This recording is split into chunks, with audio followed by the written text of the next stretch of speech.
How's it going, guys? It's WeTalkPodcast. I'm with Wheat Waffles. Wheat Waffles is a great channel that I've noticed 1 month ago, something along those lines, 2 months ago. And it's a relatively small channel on YouTube, but it specializes mostly on Blackpill content. And right now we'll explain what Blackpill really means, as well as we'll go more in depth in terms of the dating market in this call. And in general, Wheat is an amazing lad. So I think it will be an exceptional conversation. So let's start with the obvious question of the bat. What does Blackpill really mean? So Blackpill is kind of it tries to answer the question of what attracts women, like what is the main things that women are attracted to. And it's based on three main pillars. So you've got hypergamy first, which means that women only want to date up. So when you ask a question what men bring to the table, whether it's looks, whether it's height, whether it's wealth or social status, anything like that. So men, actually have to bring something to the table in order for women to be attracted to them. The second pillar is the importance of looks. So of the women's hypergamous nature, they're mainly attracted to things that are physical. They're not really as concerned with the social status or money side of things. It's mostly about physical appearances, such as your height, your face, your physique, and everything to do with your appearance. And then the last pillar of the black pill is inflexibility. So that because the thing with looks, there's two types of looks. So you've got the looks that you can control and the looks that you can't control.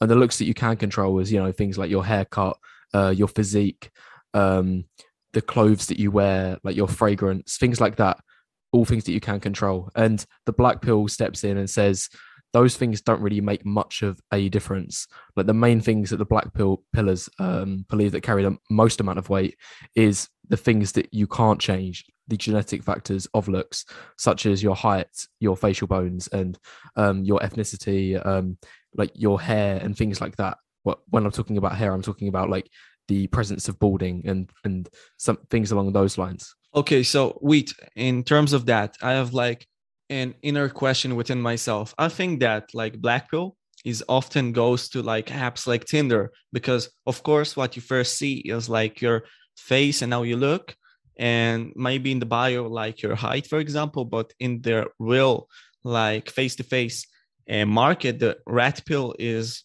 really better, because for example, in my opinion, the black pill doesn't offer you anything in the game, and those are facts. Nothing game and energy brings a lot to the table, but the black pill doesn't really exist. So what do you think of that?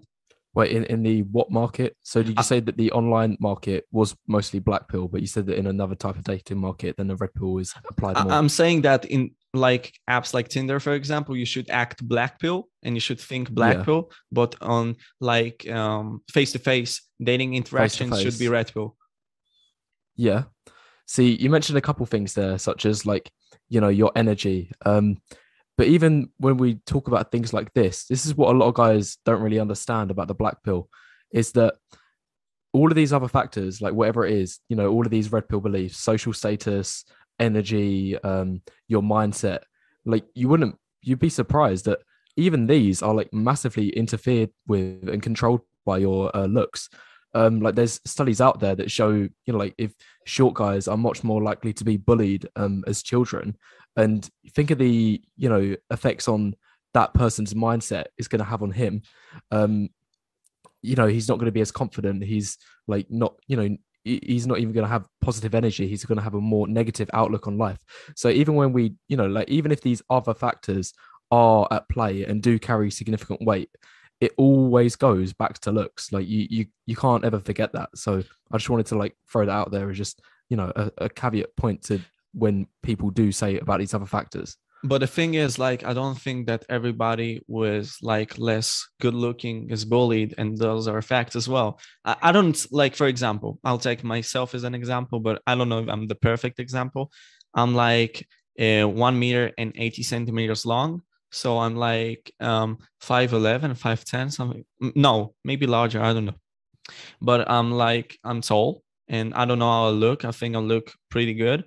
But the thing is, I never got bullied, and I don't see like the black pill as a real scale of how you are perceived by the people. Like I think the red pill in my mindset, in my game, helped a lot better in terms of how I approached things, because game was for me at least a real play.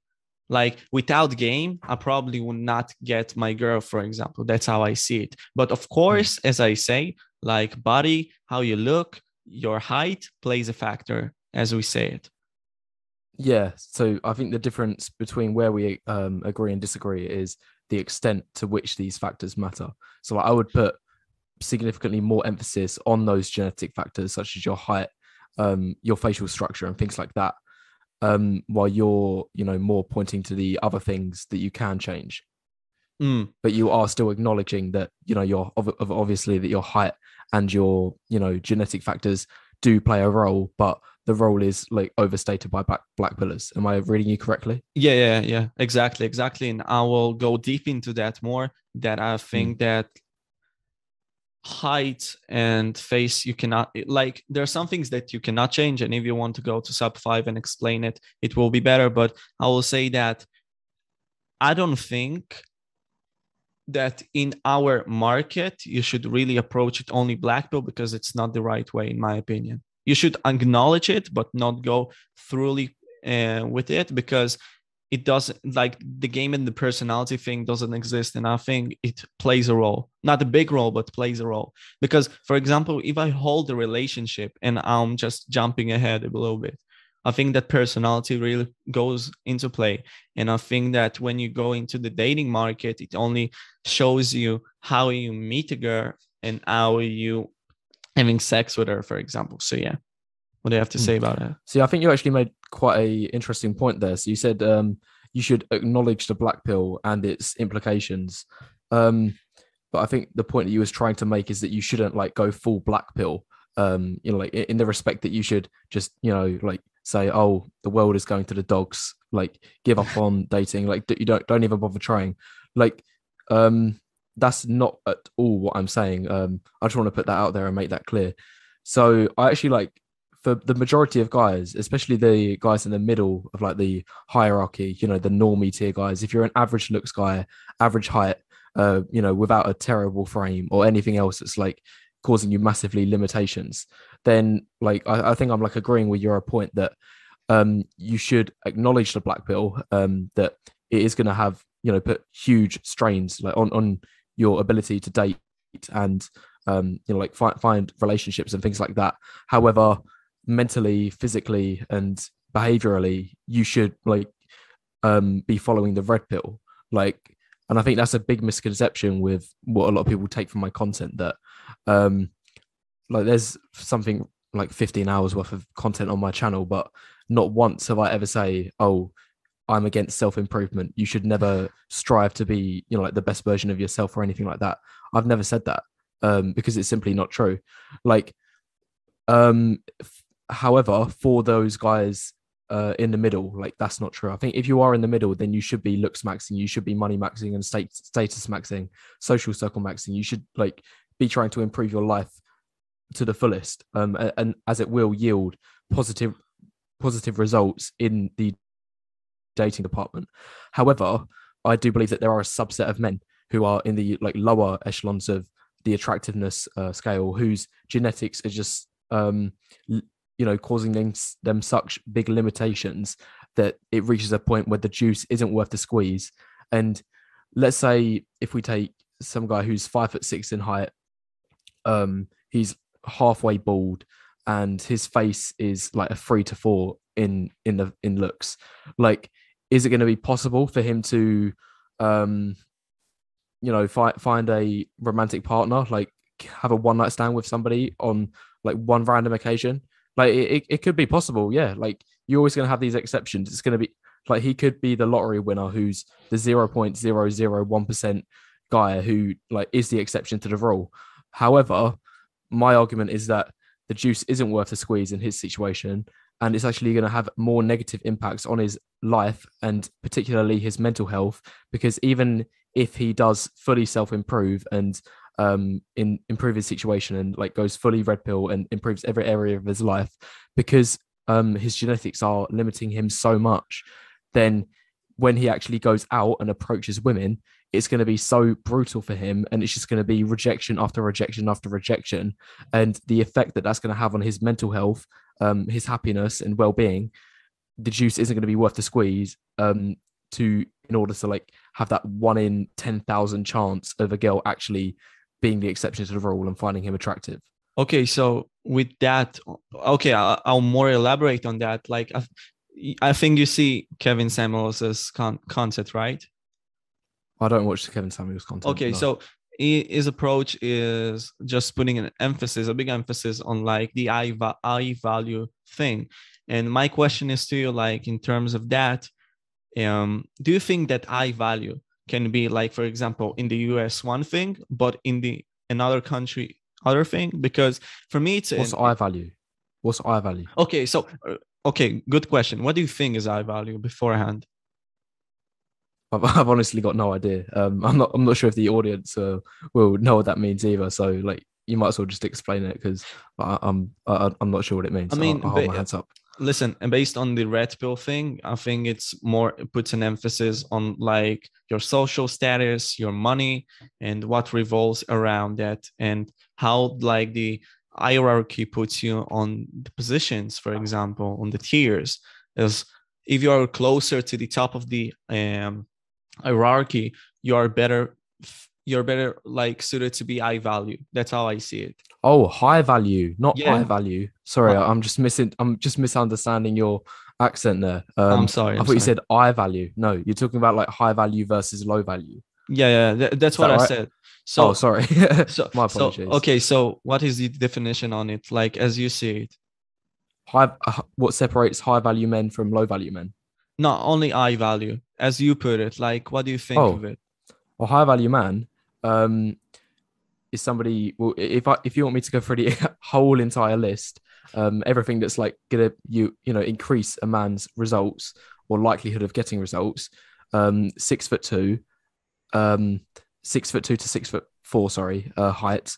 8 out of 10 or above face, full head of hair, hunter eyes, aesthetic jawline, large shoulders, good frame, V-taper body, light skin,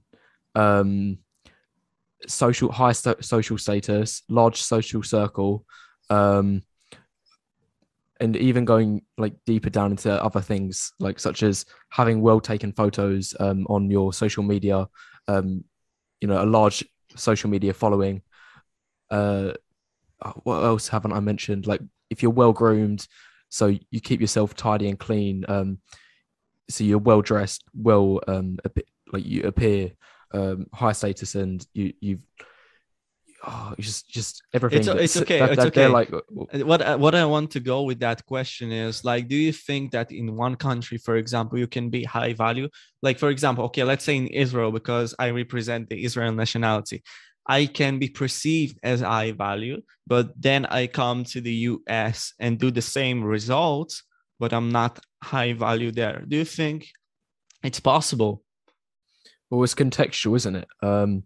But I'm doing the same things. For example, world. Okay, so for example, I'm highly successful. I'm like in the 10% of men in Israel, and then I go to the US, and there I'm not really on the 10% because there are people who are more valuable than me in money, for example, and I think in other components. So do you think that high value can be in other places also? Like, do you think it can be transcended to other countries as well, or it can be that's stopped? like the good point, because value is relative to the location that you are, and within the Blackpill, like there's this big sort of solution / belief in this thing called geomaxing, which says that which acknowledges that your value is relative to your location.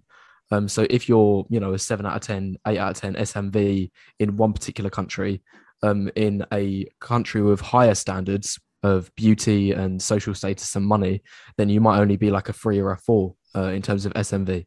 And just looking at basic metrics such as height and like how you compare with the rest of the population. Like if you're 5'10" in the UK, then you're like right at the 50% mark. Like you're right slap bang in the middle. But if you go to a country such as Thailand or the Philippines, then 5'10" puts you like in the top 15, 20% of guys. So that by definition there, your value has increased without actually, changing your inherent value, but it's just the external factors that are increasing your value. But the thing is, like let's take the US as like the highest on the hierarchy, for example, because they're the richest country in the world. Okay. Yeah. And then I'll say like, okay, I'm high value there. And I think because I'm high value in terms of what I have, I'm also high value on the market, on the dating market. But therefore, my question is, one country has like one dating market. They have their own women, they have their own men, and they have their own culture.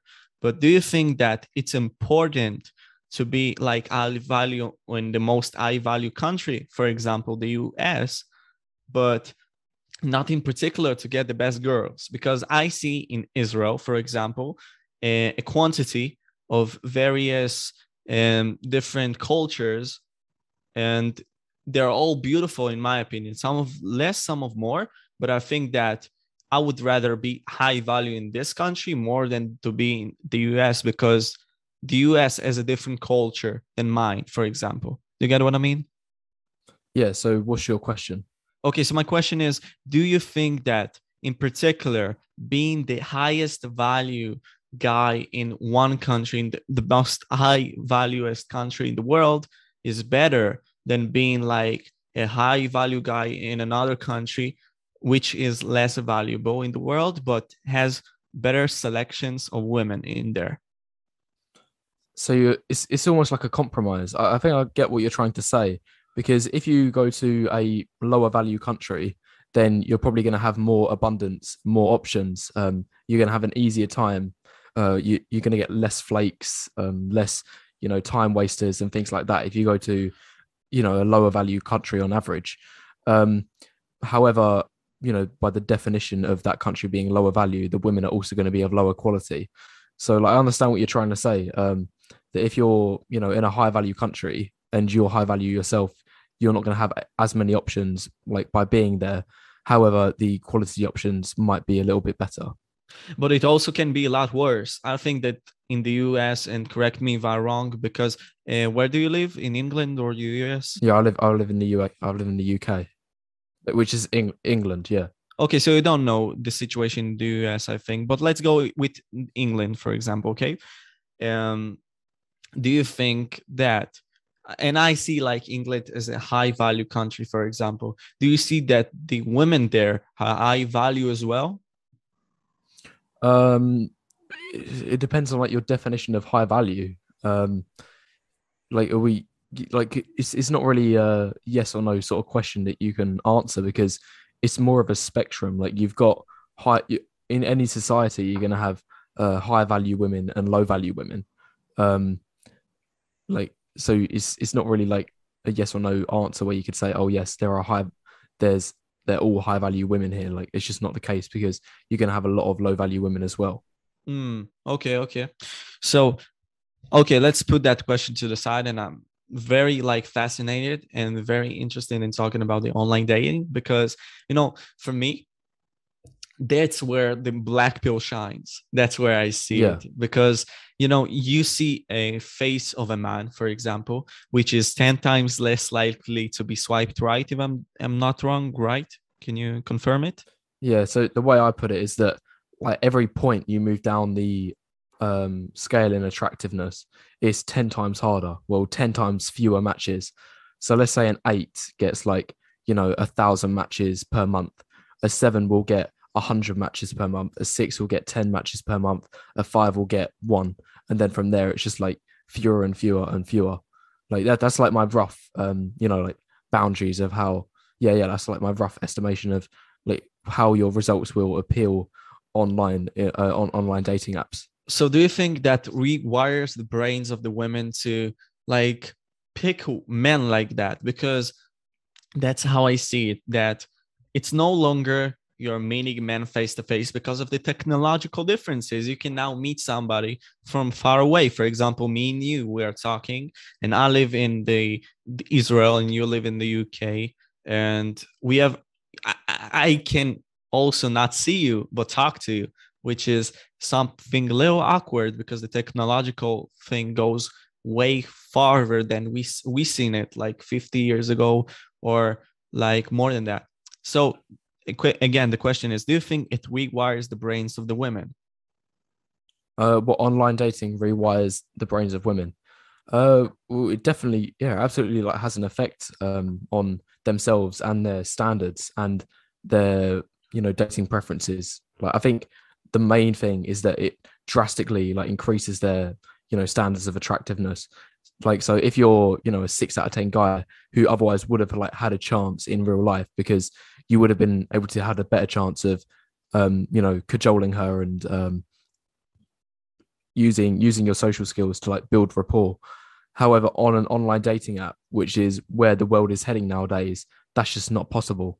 Like, and it's just all about looks. Like, I spoke about this in one of my first videos that in a social environment such as cold approach or warm approach, it's going to be something like 50 to 60% of your looks, and then the other 40 to 50% is going to be your other things, such as your status and your social skills. But again, it's your assumption. I'm sorry to interrupt. It's your assumption, not a study or something along those lines. Yeah, right? Of course, it's not a study, but it's more of a case of common sense rather than scientific gesture. Like, but I think everyone can agree that when it comes to online dating, it's like 95 to 99% all about looks.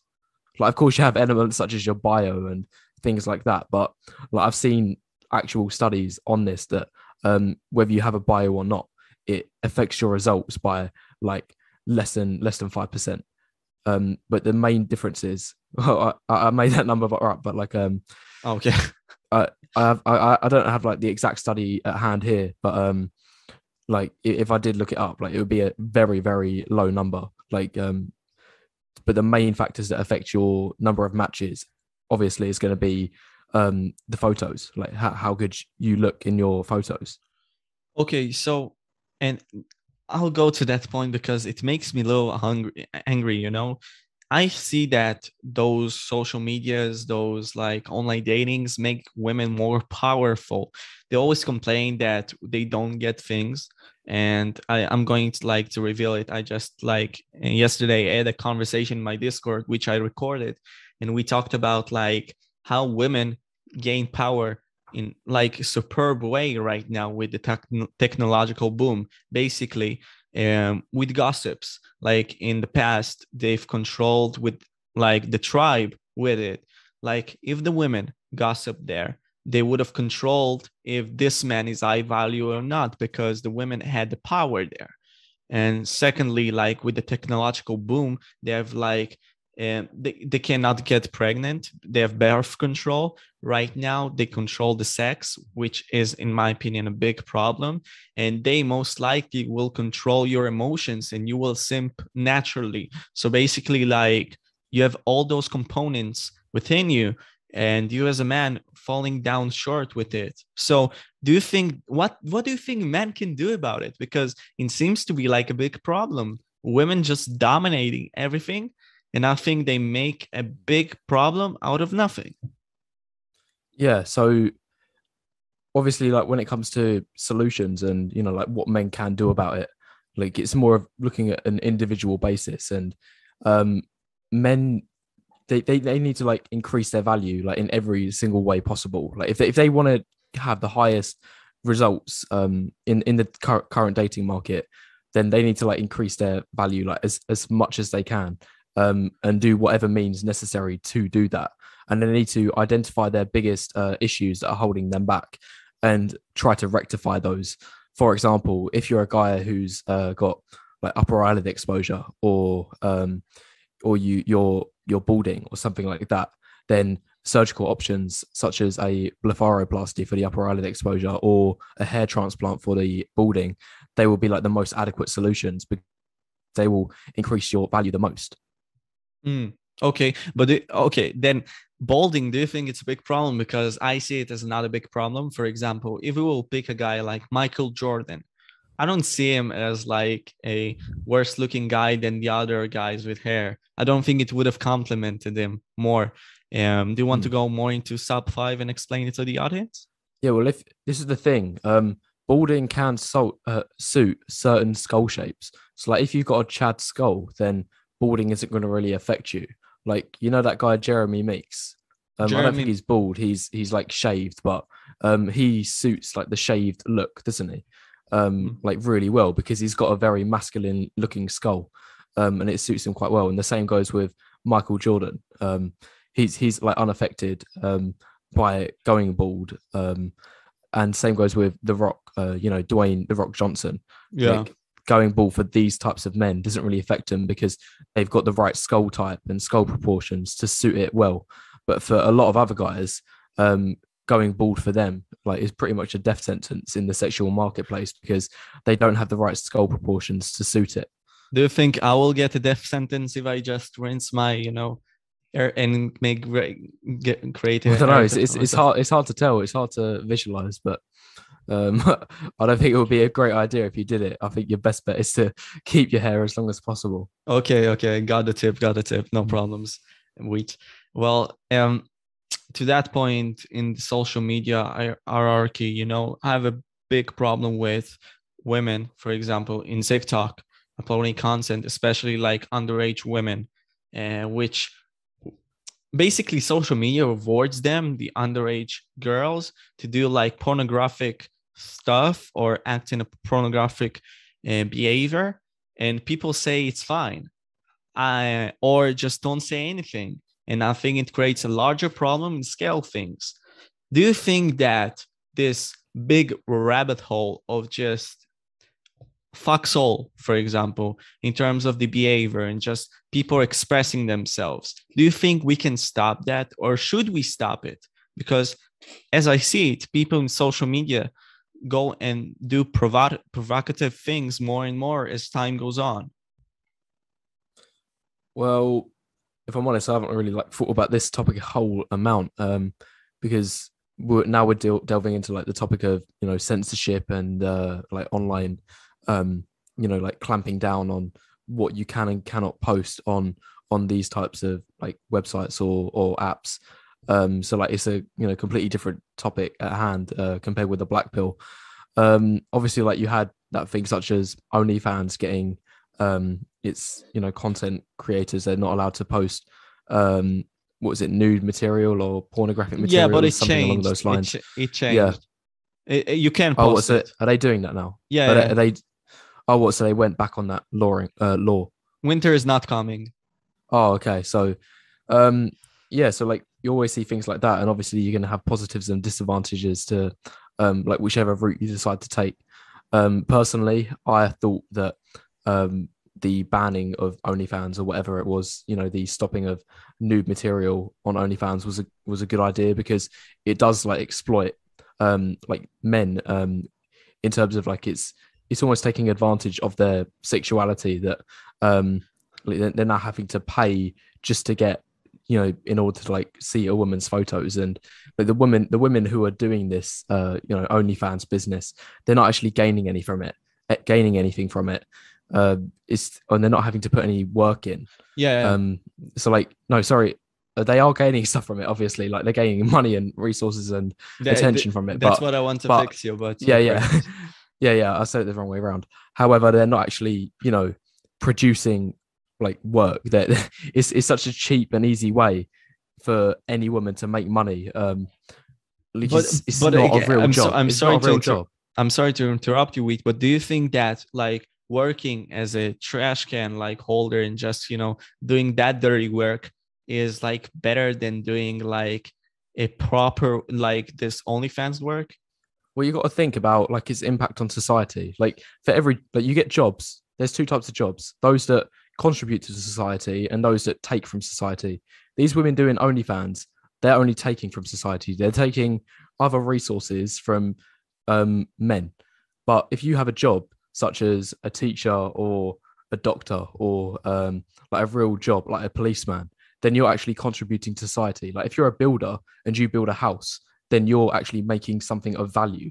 But women, they're not actually really doing anything. They're just exploiting guys for their resources. But do you think that pornographic thing doesn't do the same as like contributing to society? Because listen, I gain, like, not me in particular. I try to not watch porn a lot, to be honest, but it's hard because it abuses your biological need, but it contributes to society and it helps a lot of people, you know?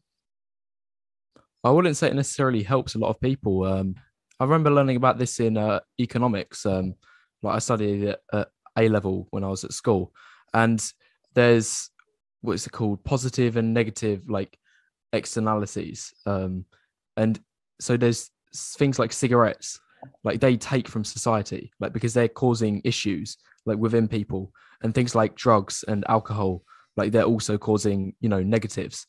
Um, and I would say, that things like OnlyFans, they fall into that category. Like they're not actually producing anything. Like they're just making men more addicted to something that is like going to cause them long-term issues. Like it's going to affect their ability to, get erections when they actually find a relationship. Like that's the impact that porn and sites such as OnlyFans have on the human body. Like it's has all of these negative emotional effects.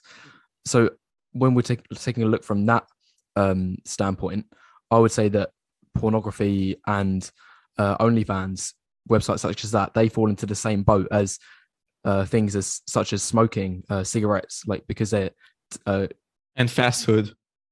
Yeah, like the same goes with fast food. Like they're it's all like things that are causing more issues than good in society.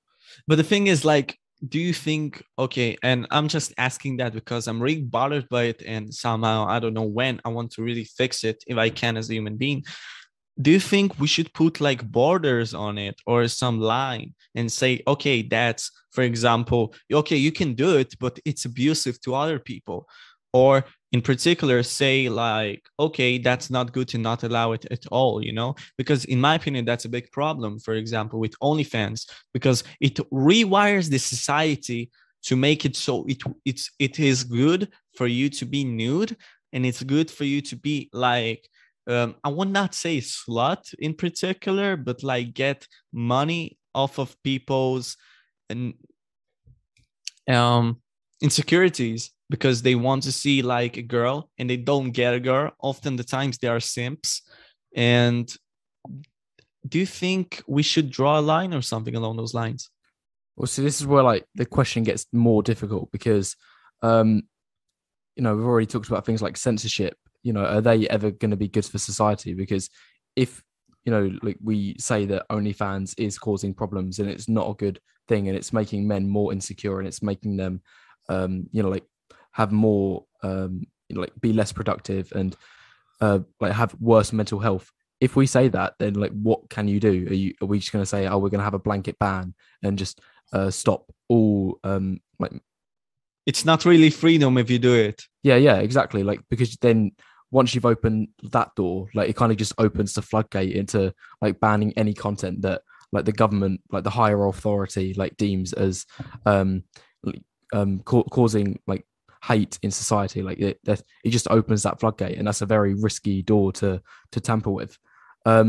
If we take a look at other like things that the government can do in terms of reducing the impact of the negative effects of these like industries, when we take a look at things like cigarettes and gambling, like there's big warnings and like restrictions surrounding those to prevent people from like causing too much damage. So you can like suppress these industries, and taxation is another one of them. So if the government like puts a tax on substances such as cigarettes, it kind of just suppresses the demand of that good because people are less willing to be pay for it because it's more expensive. But it again, it goes to the thing that it's not profitable, and people want to make profit out of your misery. And that's where I see it right now. The world is going towards it, and it's not the proper solution. People are not trying to find the proper solution. They're trying to find your like need, your insecurity, and just exploit it. And with that, I have a question. Do you think that okay, monogamy, for example, polygamy, um, two different subjects in our society right now because it's too taboo to talk about it as well as with sex and the dating market. And that's why I think you do a great job. And again, if you people came to this point and you want just to show support for my cause and for Wheat's cause, and just slap the like button and give us support with that. And okay, I'll go to my opinion again. Monogamy and polygamy, I think it's a very taboo subject. Do you think that polygamy is in particular a bad thing? Because as I see it, monogamy, okay, maybe it's not natural, the basis of it, but who says that doing natural things gives you a better like result? Because for example, if you're an entrepreneur, if you delay gratification, you get probably a better result than if you didn't do it. Well, I'm not one to speak for everyone.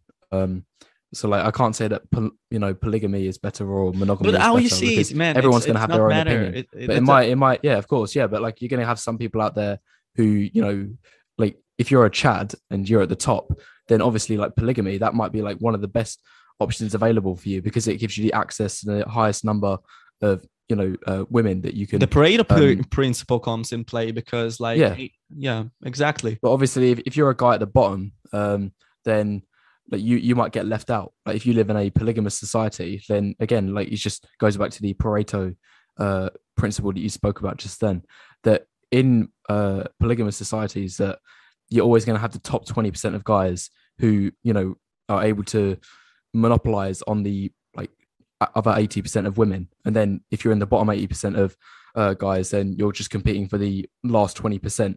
So for those 80% of guys who are at the bottom, they would benefit significantly more from a monogamous society compared with a polygamous.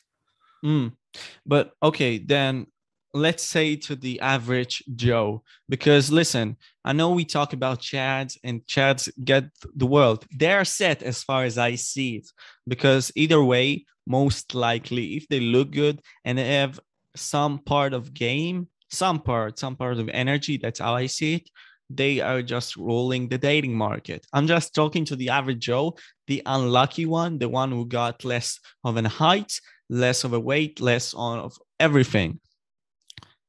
How do you think that it suits him? Because right now, as the dating market goes, polygamy comes and is more acceptable to do. And I don't think it's the right thing to do, because not every time that you want to express yourself, it's the right thing to do. For example, I had a discussion with a close relative of mine, and we talked about OnlyFans and this and that. And she's a woman. She said to me that it's a problem that society draws to you, that you cannot express yourself. And right now, we do express ourselves, and that's great. What do you think about it? Well, for the average Joe's, like polygamy is gonna, be a detriment to him because, like, he, doesn't really have the abundance available anyway to be able to like have multiple partners. It's just not really possible. Like he would benefit more from monogamy, where he can just have one woman, and that's like his, only source of intimacy and a relationship and like everything else that's positive about a relationship. But with that, like, do you think that we should somehow, or I don't know, we should change the dating market? So like we see that there is 100 to 5 men to 100 women, and we see that the dating market is a problem within that, because there are 5 men left in every like discussion of, I don't know, monogamy. We can say that like you will not get the same amount of how can I say it, relationships within that. So do you think that polygamy is a problem, or do you think it should be? So I think that well, this is a little bit off topic, but when it comes to that question about 105 men to 100 women, like you're always going to have like some men left out. So I believe that like prostitution should be legalized, because like That's a So harsh statement to say off the bat, but okay, I'm listening. yeah, so like society doesn't realize it yet, but it's going to have a huge issue with like a significant number of men who aren't able to like satisfy their sexual desires.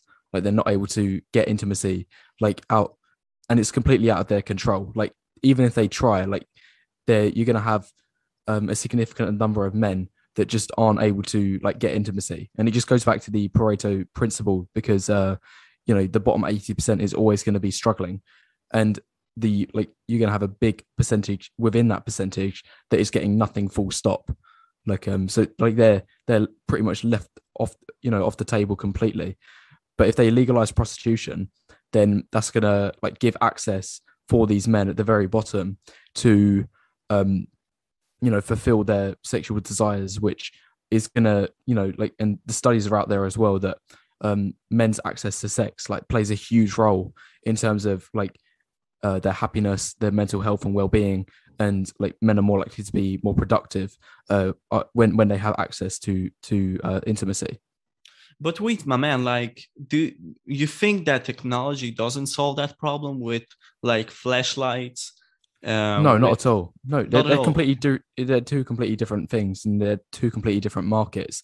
Like things like pornography, that leads to negative impacts in your life. Like that's, you know, going to waste your time, and it's gonna you know, like it gives you like a false sense of reality. It's not real, and it has like negative emotional effects on you, especially if you get addicted to it.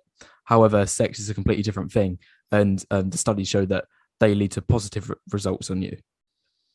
Yeah, of course it has on the testosterone as well. Yes, I do agree. But for example, do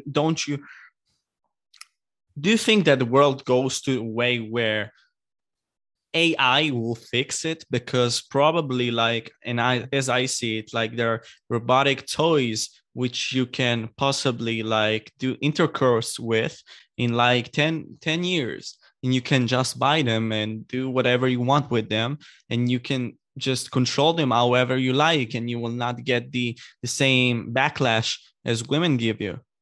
Do you think it's a Yeah, problem? I've heard about that. Like, obviously, we'll have to wait until the technology is available, and they'll have to, you know, do studies based on that technology whether it will able to adequately solve the issue. Because you know the worry is if these, you know, sex bots do like come wide onto the market, are they actually going to be an adequate substitution for the men at the bottom's lack of intimacy, or is it going to go the other route, you know, such as pornography, which obviously causes negative impacts for men? But it's going to be like hard to pinpoint until like the technology is actually available. Yeah, I get what you're saying, and I think it's a proper assessment of the proper situation because we don't know how it will go, but I think it will solve some problems because yes, pornographic things are very bad because they make you less sensitive to other things. For example, if you see the top 5 girls every day, like the top 5 girls in the world every day, your dick will be less sensitive because you're probably seeing the other 95% of those. And it creates a huge problem too. Yeah, I've heard of that before. It's called like desensitization, isn't it? Because when men watch pornography, like obviously these are trained like actors that have a lot of experience, so their abilities in the bedroom are going to be, you know, quite obviously superior to your just average everyday people, and their bodies are going to be more aesthetic. They're both the male and the woman is going to be more attractive, and like it kind of does set these unrealistic standards. So when men do end up, you know, having real intimacy with a real person, the experience probably like won't be what their you know, what it all lives up to be, because their expectations have been set so high and they become desensitized to like the real event because they've been exposed like significantly to on online pornography. Yeah. Do you think that with what you just said right now, with the simping culture and with women just in general just selling their bodies on social medias, this and that, what do you think is a bigger problem in our dating market? Because as far as I see it, like men are simping are not helping the problem, and they are rewarding the women which doing like provocative like things, and it creates a bigger hole to the problem, because what do you do right now? How can you shrink it so it will not be like that? What do you think is the bigger problem, the men or the women, or both? In respect to what? In the dating market in general, because there is a big hole that was created between like the 1950s, something along those lines. But I think like more farther, like in the 1980s, when it all started to go downhill for the men and women, because increasing sexual partners and this and that. Well, there's never just one like target to blame. Like there's lots of people to blame for the, current state of the dating market. I'd say one of the biggest reasons and people who are to blame, it's definitely up there, is like the increase in simp behavior from men. Like, because that all that does when men simp, it just inflates women's egos and they never get anything in return. So that's like, causing a massive issue in the dating market. And of course, you have other factors such as the media, like promoting like this idea to women that their value like is infinitely valuable and nobody's really worthy of them. You have like other factors as well that are to blame, such as feminism, because that's they're actually promoting like unhealthiness in women. Like they're promoting this idea that it's okay to be obese, which is actually going to have a massive implications on your physical health. Like that knocks decades off of your life expectancy, being obese. But according to feminism, like that's completely okay. I just read a study that like if you are fat, and I don't know like what percentage of fat, but it will decrease your life in like 3.5 years if you live as a fat person. So yeah, that's a big problem. But if you go deep to the rabbit hole of the feminism, how is there a problem to fix? Because I don't think women will give up what they get right now, because with all the attention they get, and as you said, as Hamza said, there's a lot of the dating market people said, attention is all what ladies need. For example, if you control their attention, you basically control how they behave. So do you think that the feminist movement will not stop and will continue on going ferociously as they do? Yeah. See, that's like a great point. And I've actually spoke about that in one of my previous videos as well. Like one of my very first ones, that like, if you're a woman in today's society, like you're kind of laughing, like, as you say, like, would a woman like be willing to give up like what they have available at the moment?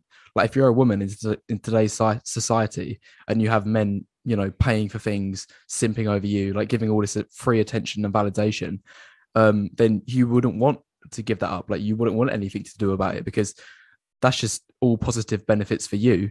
So it makes no like, and women accepting like that behavior, they're only acting out of like just survival. It's just like if it's leading to positive things in their life, then why would they want to give that up?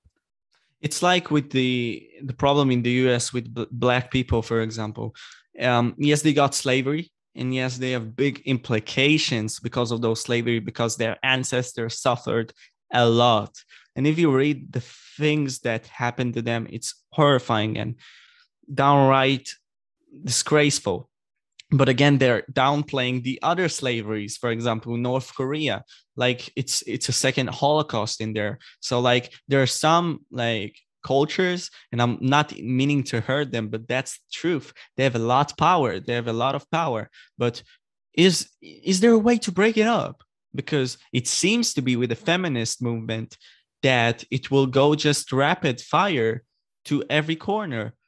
I see it in Israel, for example, that many women just decide to be that masculine and not feminine anymore. There is that study in my country. I'm just going to find it right now, and I will show it if we can at the moment. So wait a second.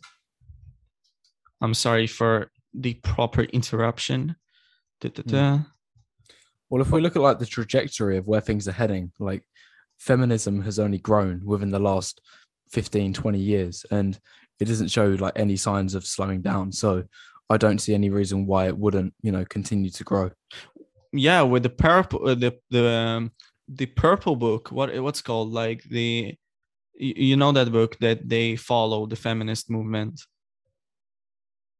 Purple book. I've not heard of it. No. I don't remember it. Wait a second. I'm just going to find it out. Purple book, feminist.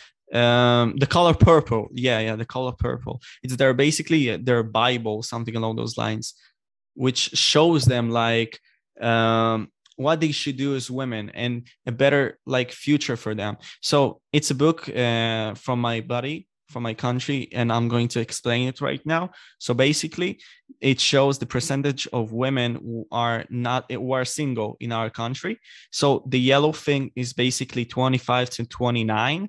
The gray thing is 25 to 29. Both of them are women. So I'm going to be red on it. The red is women. And no, I'm sorry. I'm going to fix it. That's men. That's man. That's man. And that's women. So basically, like, as you see in the graph, in the high populated, like, and more technologically driven, like, places, you see that the amount of single men and women are more larger, because the feminist movement in there is a lot larger, as you see.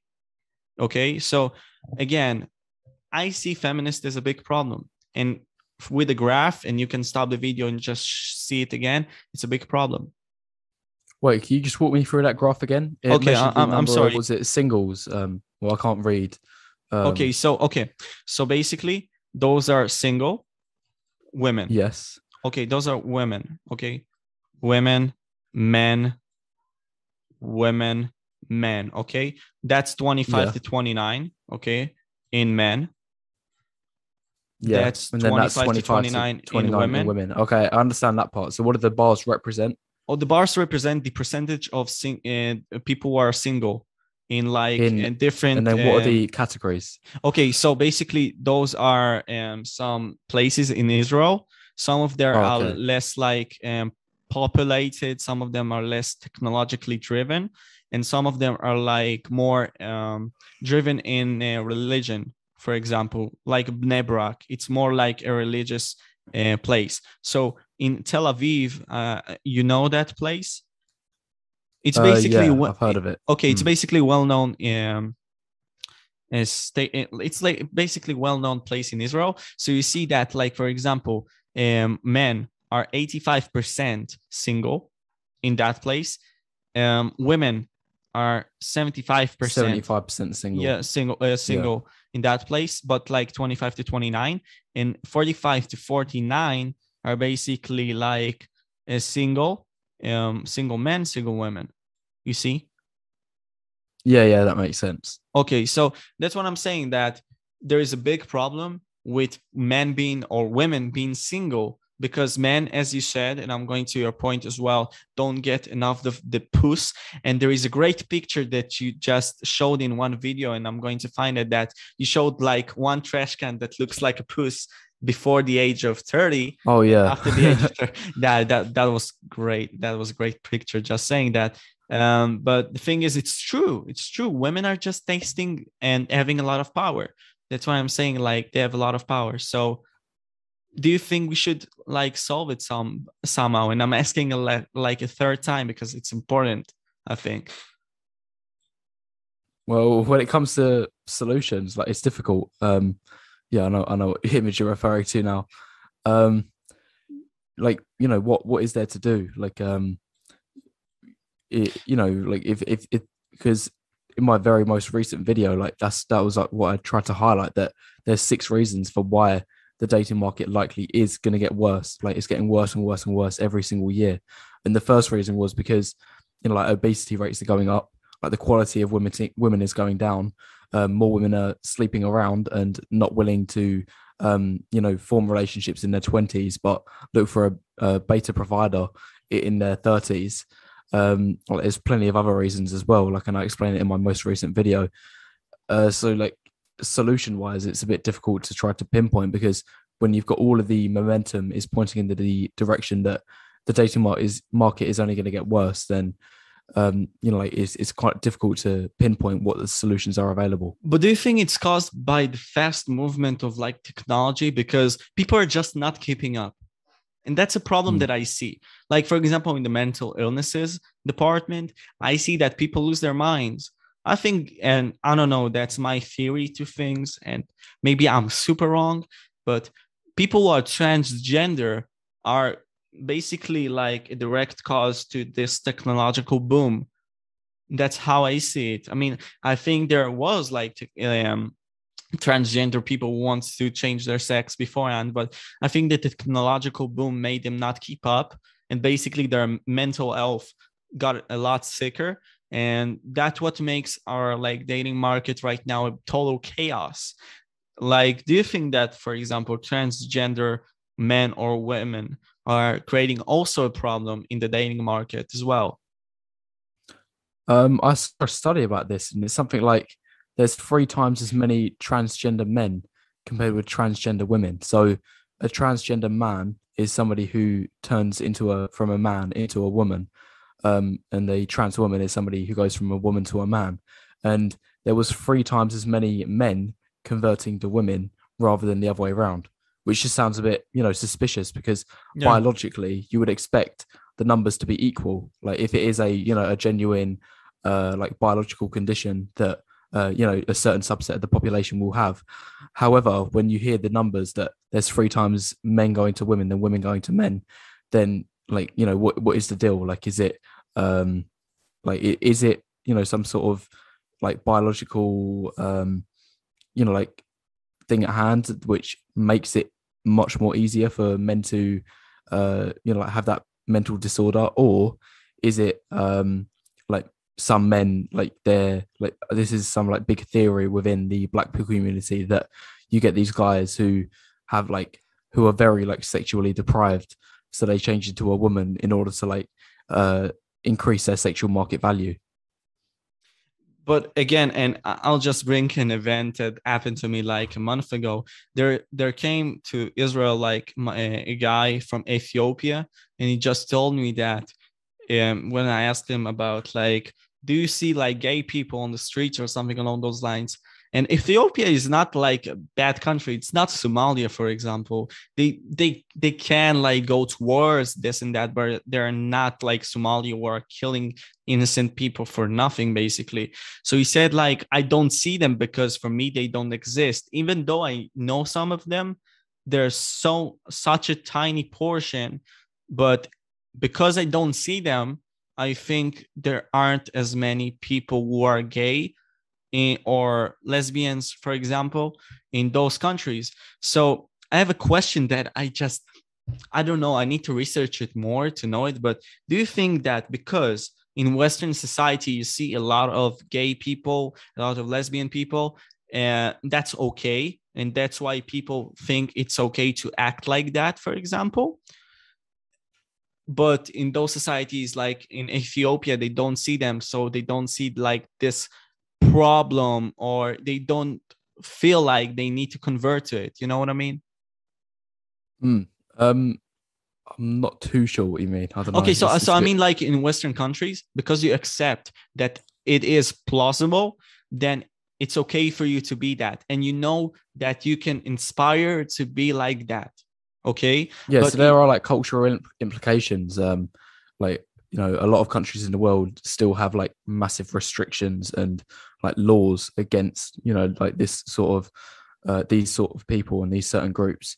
Like meanwhile in the West, like it's a lot more accepted, and like there isn't as much risk about like these certain groups being open about it. Like I saw a podcast in Joe Rogan's podcast, and he talked with Wyoming Park about this. In North Korea, basically, they don't know the words, and they are basically like starving. And I'll explain why I'm saying it. They're starving, basically, and they cannot think of a revolution. They don't know the words, therefore they cannot cause a revolution in like North Korea. So therefore, I think that maybe, is it a good idea that we have all those like meanings of things and we just overcomplicate them and make them so they have a like definitive um, definitive word for them and definitive thing for them. Therefore, people can follow it. But like in those countries like North Korea, Ethiopia, they don't know what we know.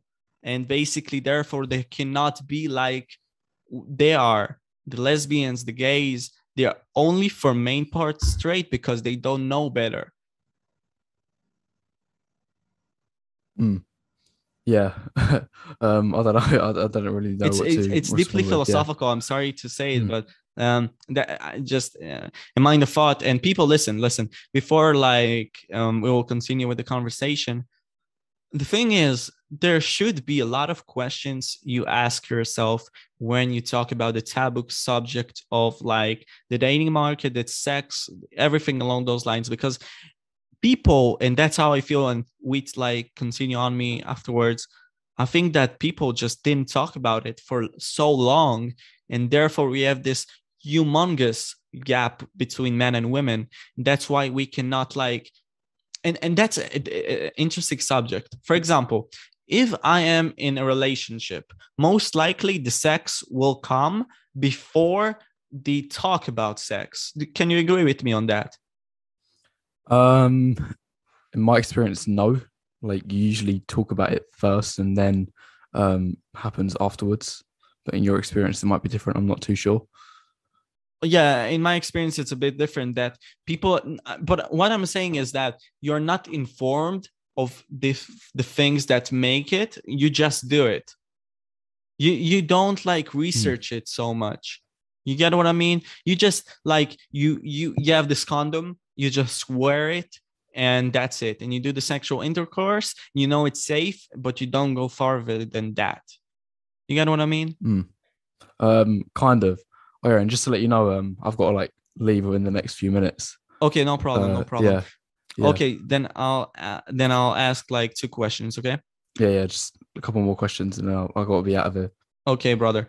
Then I saw your Fiverr page and I saw you like telling people with money, and I'm going to promote it right now. Like people who want to follow Wheat Waffles like Fiverr page, it's in the description down below. And you basically like face rate people. So therefore, I will ask the question: can you face rate me and say how I look like in 2 minutes, something along those lines? And how you do it, basically explain it right now. Yeah. Right now. Yeah. Okay, so I would, based on my initial reaction, I would say you're about a mid to high 6 out of 10. The main striking like flaw that you have, I'd say, is upper eyelid exposure, and your eyebrows are too far away from your eyes. Like they're probably the two main things that are holding you back. But your mid face is fairly compact. You've got, I think your jawline's your best feature. So if you turn that to a side for a second, so you've got like a very forwardly grown mandible, like with great definition. Like your hyoid skin, which is the skin like directly beneath your jawline, that's like quite tucked tightly beneath your chin. So like that's quite ideal. You got a decent chin to philtrum ratio. Your cheekbones are like fairly prominent. Your hairline's good. Like you haven't got any like glaring flaws like about you. Like there's no bad hairline or acne or anything like that. Like you're just fairly healthy looking. Let's go, boys. Let's go.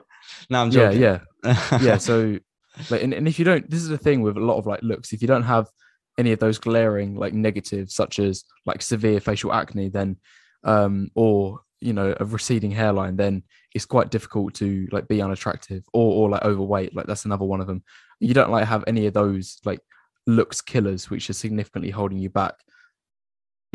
Okay, then like explain a bit how you analyze me, because for the people who want to buy it later on, maybe in the video, like explain what do you do, like when you're formulating, how you just say like, okay, it looks like this or looks like that.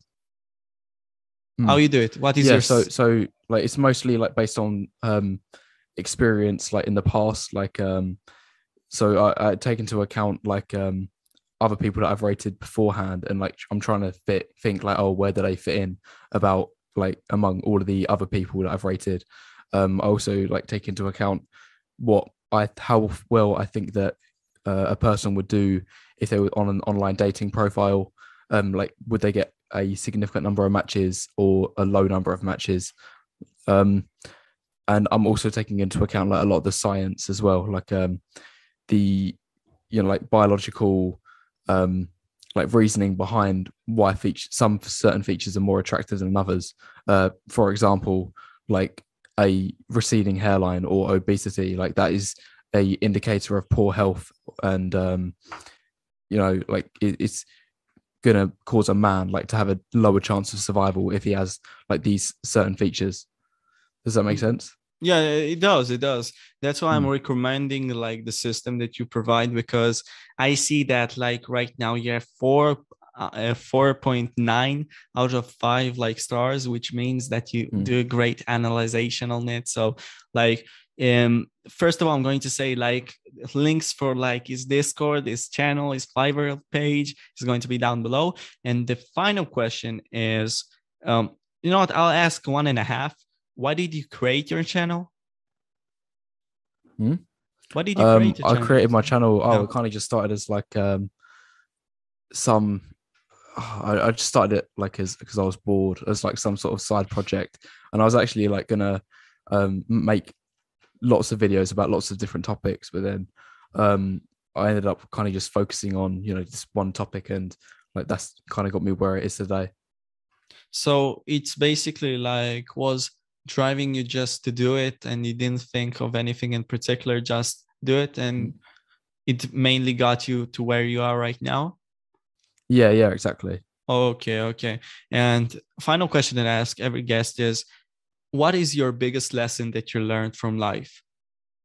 Biggest lesson that I learned from life: never simp. Never simp. On that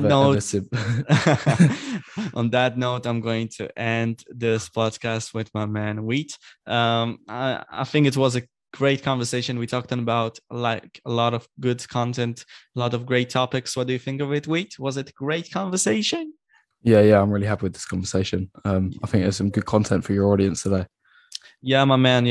I'm just going to say like, keep on just searching, keep on questioning, and therefore like put it into action.